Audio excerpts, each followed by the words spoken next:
Hello everyone, my name is Steve Killingsworth and I'm an investor here in Michigan. And today we're going to talk about how to calculate self-storage demand. If you watched our last video, I talked about certain things, certain conditions you need to look for in a market that you're thinking about investing in, right? What are the elements that are telling the story? What is the story of your market and things to consider that you need to convey? And this came because an investor, or one of my potential investors, he sent me a text message and said, "Hey Steve, I want to tell me about how I know if a market is oversupplied or there's not enough demand for a market." So I said, sure enough, I'll do a quick video, and here we go. So it's important to start with the state of the market that you're in, okay? And I like to just start there, high level, macro view, and work my way down. So here in Michigan, we have 47 million square feet of self-storage supply. There's 10 million people, and that gives you 4.7 square feet per capita, okay? Now, I like to drill down to the MSA.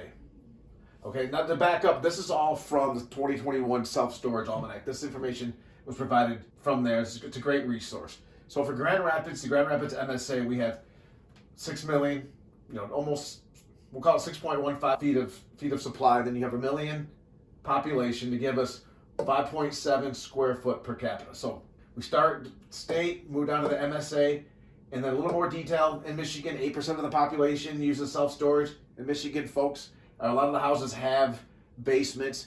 There's a lot of rural area. People have pole barns. People will park out in the middle of nowhere. They'll park their RVs in the middle of their front yard, their motorcycles, wherever they want. So that gives us, sticking with the Grand Rapids MSA, 8% population uses self-storage. That gives us about 80,000 customers. Then, for the self-storage almanac, 2.63 per capita household size, okay? So we take the 80,000 divided by the 2.63, that gives you approximately 30,000 households in the Grand Rapids MSA that potential to use self-storage. Next, and here's where it gets a little tricky. This is where the algebra comes in. I'll show you, it's real easy to walk through. The current supply, like we set up here, 6.15 million, minus, we'll assume a 90% occupancy. Okay, so that'll give us 650,000 square feet available.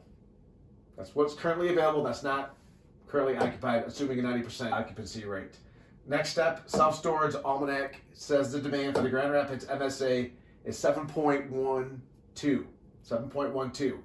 Back up here, we talked about how the supply is 5.7. So demand greater than supply. Good news. There's an undersupply in this Grand Rapids MSA market. Now, what does that actually mean for self-storage? Like, how do you quantify that further? How many square feet? What is that? Okay, simple algebraic equation. What number divided by the 1.08 million population will give you 7.12 demand? Okay, 7.7 million square feet. That is the optimal level of supply. Current supply, 6.15. Leaves us an undersupply of 1.55 million. Then you back out the 650,000 that's available. And that gives you just about a million square feet of additional supply that could come out of the market for Grand Rapids to be at an equilibrium.